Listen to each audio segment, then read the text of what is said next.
ఇప్పుడు ఈ program discuss చేద్దాము. Write a C program to calculate total and average marks of 6 subjects. So మనం 6 సబ్జెక్ట్స్ని read చేయాలి. 6 సబ్జెక్ట్స్ని input కింద తీసుకోవాలి. టోటల్ అండ్ యావరేజ్ని అవుట్పుట్ కింద ప్రొడ్యూస్ చేయాలి. సో 6 సబ్జెక్ట్స్ని ఎలా డిక్లేర్ చేద్దాము? ఇంటీజర్ కింద డిక్లేర్ చేద్దామా, ఫ్లోట్ కింద డిక్లేర్ చేద్దామా? బికాస్ మనకి మార్క్స్ అంటే ఫ్లోట్ వాల్యూ కూడా రావచ్చు. 10.5, 20.5, 30.5 అలా ఫ్లోట్ కింద కూడా రావచ్చు. కాబట్టి 6 సబ్జెక్ట్స్ని ఫ్లోట్ కింద డిక్లేర్ చేద్దాము. యాజ్ వెల్ యాజ్ టోటల్ అంటే ఒక ఫ్లోట్ వాల్యూని యాడ్ చేస్తే మస్ట్ అండ్ షుడ్గా రిజల్ట్ కూడా ఫ్లోట్ కిందే వస్తుంది. సో టోటల్ అండ్ యావరేజ్ని కూడా ఫ్లోట్ కింద డిక్లేర్ చేద్దాము. సో టోటల్ క్యాలిక్యులేట్ చేద్దాము, యావరేజ్ క్యాలిక్యులేట్ చేద్దాము, ఆ రెండింటిని డిస్ప్లే చేద్దాము. So let us see the program. So hash include stdio.h, hash include stdio.h, void main. So void ante the function doesn't returns any value. So ఒక 6 subjects తీసుకున్నాము. Float, let the first subject is m1, second subject m2, third subject m3, fourth subject m4, fifth subject m5, sixth subject m6.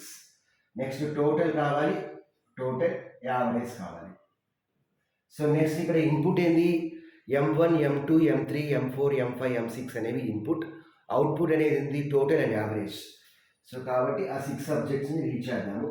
So printf enter 6 subject marks, enter 6 subject marks. So ఈ 6 subjects యొక్క మార్క్స్ని మనం enter చేయాలి. So 6 subjects అనేవి ఏ data type? m1 to m6 ఏ data type? ఫ్లోట్కి format specified ఏంది? %f. So కాబట్టి మనం స్కానర్లో 6% యూజ్ చేయాలి. బికాస్ 6 సబ్జెక్ట్స్ ఉన్నాయి కాబట్టి %f, %f, %f, %f, %f, %f, comma ampersand m1 comma ampersand m2 comma ampersand m3 comma ampersand m4 comma ampersand m5 comma ampersand m6. So 6 subject యొక్క marks అనేవి enter చేశాము.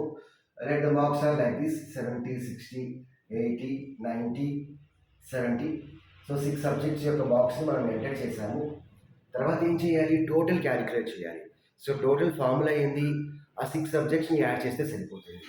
So total is equal to m1 plus m2 plus m3 plus m4 plus m5 plus m6.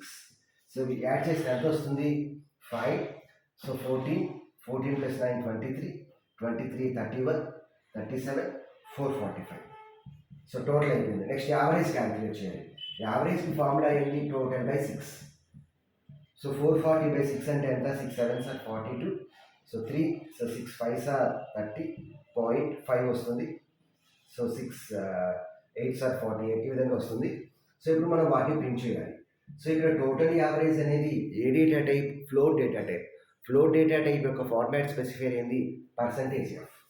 So printf slash total marks is equal to %f comma variable యొక్క name ఏంది? Total. So ఇప్పుడు మనకి ఏమొస్తుంది? Total marks is equal to 445 వస్తుంది. Next printf slash average marks is equal to %f comma ABC.